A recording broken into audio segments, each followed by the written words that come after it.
और एक चीज़ मैं आपको अभी क्लियर कर देता हूँ, दोषी किसी भी समाज से हो, चाहे हमारे ही समाज से क्यों ना हो, अगर वो दोषी है तो हम उसे बिल्कुल भी नहीं स्वीकारेंगे।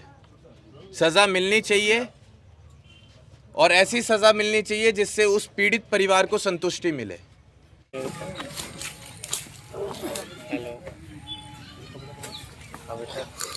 साथियों, ये जो आप काफिला देख रहे हैं, ये अनुराग यादव के घर का रास्ता है और ये गगन यादव का काफिला है। जो इतने बाइक आप देख रहे हैं, तमाम जो है ये आप देखिए कि लंबी गाड़ियों का काफिला, और ये गगन यादव का जश्न है। और अनुराग यादव की आज 13वीं है, लेकिन श्रद्धांजलि सभा के रूप में ये मनाया जा रहा है। और आपको अभी इनसे वार्ता भी कराते हैं कि क्या कुछ कहना है यहाँ पे गगन यादव का। और ये देखिए आप काफिला।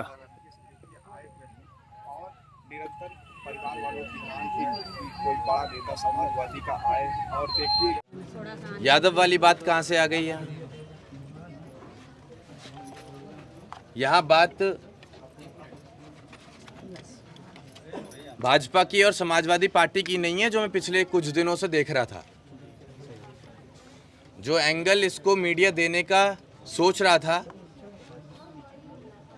वो समाज में लोगों को बांटेगा। तो सवाल आपके कुछ ऐसे होने चाहिए जो इनके दुख को बांटने का काम करें। और एक चीज़ मैं आपको अभी क्लियर कर देता हूँ, दोषी किसी भी समाज से हो, चाहे हमारे ही समाज से क्यों ना हो, अगर वो दोषी है तो हम उसे बिल्कुल भी नहीं स्वीकारेंगे। सज़ा मिलनी चाहिए और ऐसी सज़ा मिलनी चाहिए जिससे उस पीड़ित परिवार को संतुष्टि मिले। क्योंकि हम और आप तो एक दिन के लिए आएंगे, लेकिन उस माँ के आंसू, उस बहन के आंसू कब तक उनकी आंखों से निकलेंगे, इसका अंदाज़ा हम लोग नहीं लगा पाएंगे। उन्होंने अपना इकलौता चिराग खोया है। हम आए, आप लोग आए, कब तक आ पाओगे आप यहाँ बताओ? कब तक कवरेज दे पाओगे आप लोग? अभी आप कह रहे थे किस बिल में छुपा हुआ है गगन यादव। आपको पता है हमारा रूट क्या होता है? आपको पता है हम कब किस प्रदेश में होते हैं, कब क्या कर रहे होते हैं? हमारे संज्ञान में जब चीज़ आ जाती है तो हम चाहे देरी से आए, लेकिन अपने लोगों के बीच आकर दुख को बांटने का हम काम करते हैं।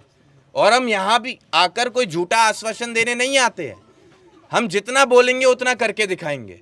हम यहाँ पर अगर आए हैं तो एक समाज की जिम्मेदारी के नाते हमने उस माँ से भरोसा दिलाया है, उस माँ को वादा किया है कि उन बच्चियों की जिम्मेदारी हमारी और समाज की जिम्मेदारी है।